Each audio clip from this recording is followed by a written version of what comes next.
দেখো এই ভিডিওর মাধ্যমে আমি তোমাদের মোট তিনটা জিনিস আলোচনা করে দেবো। একটা হচ্ছে কোরিওলিস বল, একটা হচ্ছে ফেরেলের সূত্র এবং আরেকটা হচ্ছে 22-12 সূত্র। ঠিক আছে, তো আমরা কি জানি যে বায়ু প্রবাহ অথবা সমুদ্র স্রোত কখনোই কিন্তু সোজাসুজি উত্তর থেকে দক্ষিণে বা দক্ষিণ থেকে উত্তরে বা পূর্ব থেকে পশ্চিম অথবা পশ্চিম থেকে পূর্ব দিকে প্রবাহিত হয় না, অর্থাৎ বেঁকে প্রবাহিত হয়। তো এর পিছনে এইগুলো কিন্তু কাজে লাগবে। ঠিক আছে, তো প্রথমে আমরা কি জানবো? প্রথমে জানবো হচ্ছে কোরিওলিস বল। তো কোরিওলিস বল কি? বলটা একটা শক্তি, তাই না? পৃথিবী পশ্চিম থেকে পূর্ব দিকে আবর্তন করছে, তার ফলে একটা বল তৈরি হয়, যে বলটা পৃথিবীর উপরে গতিশীল বস্তুর উপরে দিক বিক্ষেপ ঘটায়। অর্থাৎ পৃথিবীর আবর্তন গতির ফলে যে বল সৃষ্টি হয়, সেই বলটা কি করে? পৃথিবীর উপরই গতিশীল বস্তুর দিক বিক্ষেপ ঘটাতে সাহায্য করে। ঠিক আছে, অর্থাৎ পৃথিবীর গতিশীল বস্তুর উপরে যে দিক বিক্ষেপকারী শক্তি সৃষ্টি হয় বা বল সৃষ্টি হয়, যেটা পৃথিবীর আবর্তন গতির ফলে সৃষ্টি হয়, সেই বল বা শক্তিটাকে আমরা কি বলবো? সেটাকে বলবো আমরা কোরিওলিস বল বা কোরিওলিস ফোর্স। ওকে, আমি আর একবার বলে দিচ্ছি। পৃথিবীর আবর্তন গতির ফলে পৃথিবীর উপর প্রাকৃতিক গতিশীল বস্তুর যে দিক বিক্ষেপকারী শক্তি সৃষ্টি হয়, সেই শক্তিটাকে আমরা কি বলবো? কোরিওলিস ফোর্স বা কোরিওলিস বল বলবো। এটা কি 1835 সালে কিন্তু এই কোরিওলিস এই সূত্রটা বা এই শক্তিটা আবিষ্কার করেছিলেন। ঠিক আছে, এর ফলে কি হয় বলতো?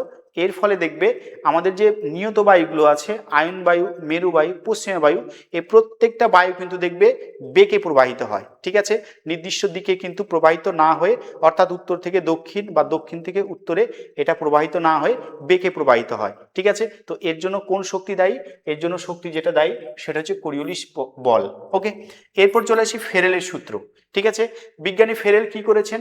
এই যে কোরিওলিস বল যেটা তৈরি হচ্ছে পৃথিবীর আবর্তন গতির ফলে, সেই কোরিওলিস বলটা তিনি সূত্রের আকারে ব্যাখ্যা করেছেন। তিনি বলেছেন এই কোরিওলিস বলটা উত্তর গোলার্ধে বায়ু প্রবাহ অথবা সমুদ্র স্রোতের উপরে দিক বিক্ষেপ ঘটায় এবং দক্ষিণ গোলার্ধেও দিক বিক্ষেপ ঘটায়। বলছে উত্তর গোলার্ধে ডান দিকে বেঁকে যায় এবং দক্ষিণ গোলার্ধে বাম দিকে বেঁকে যায়।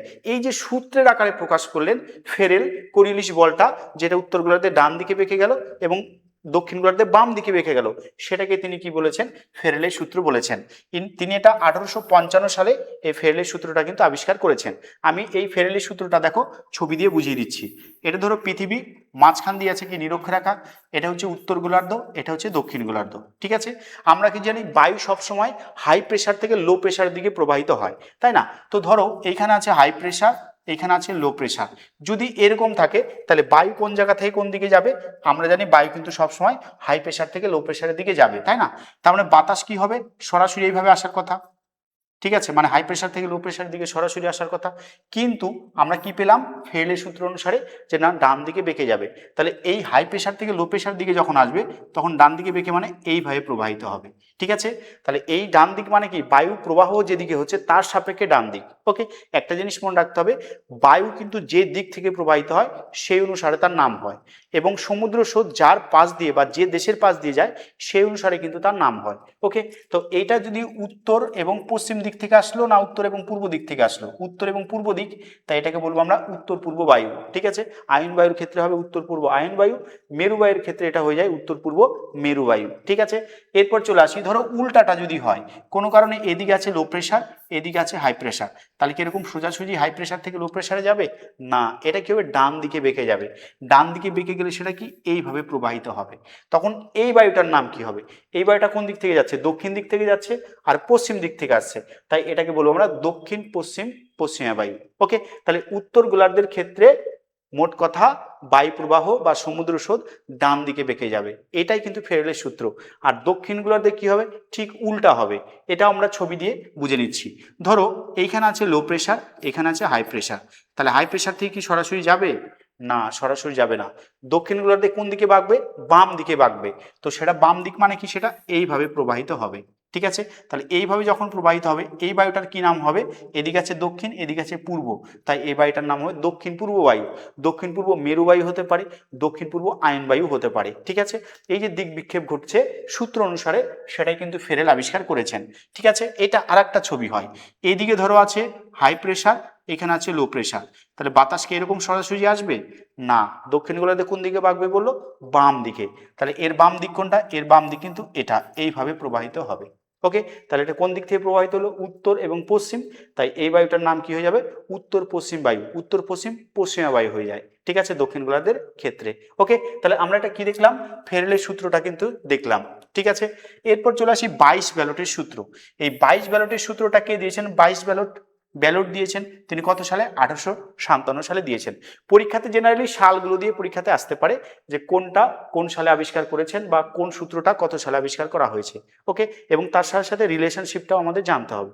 এইখানে কি বলেছে দেখো, 22 ব্যালটের সূত্র বলছে বায়ুর চাপ এবং বায়ু প্রবাহের মধ্যে সম্পর্ক দেখানো হয়েছে।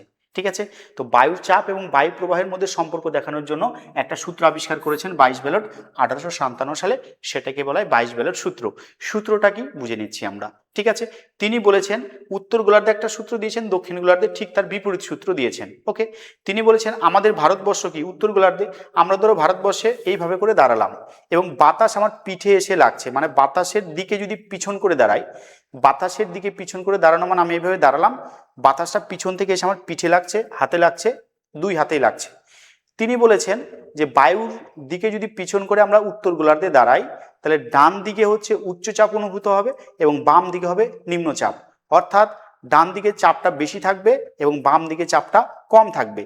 এটাকেই তিনি বলেছেন 22 ব্যালটের সূত্র। ওকে, এবং এটা যদি উত্তর গোলার্ধের পরিবর্তে দক্ষিণ গোলার্ধে চলে যায়, ঠিক তার বিপরীত হবে, অর্থাৎ দক্ষিণ গোলার্ধে কি হবে, ডান দিকে হবে নিম্নচাপ আর বাম দিকে হবে উচ্চচাপ। ঠিক আছে, এটাই 22 ব্যালট আবিষ্কার করেছেন কত সালে, 1857 সালে। এটাকেই বলা হয় 22 ব্যালটের সূত্র। ওকে, তো এইরকম ভিডিও পাওয়ার জন্য অবশ্যই তোমরা চ্যানেলটির সঙ্গে থাকবে এবং ভালো লাগলে লাইক এবং কমেন্ট করবে। ধন্যবাদ সবাইকে।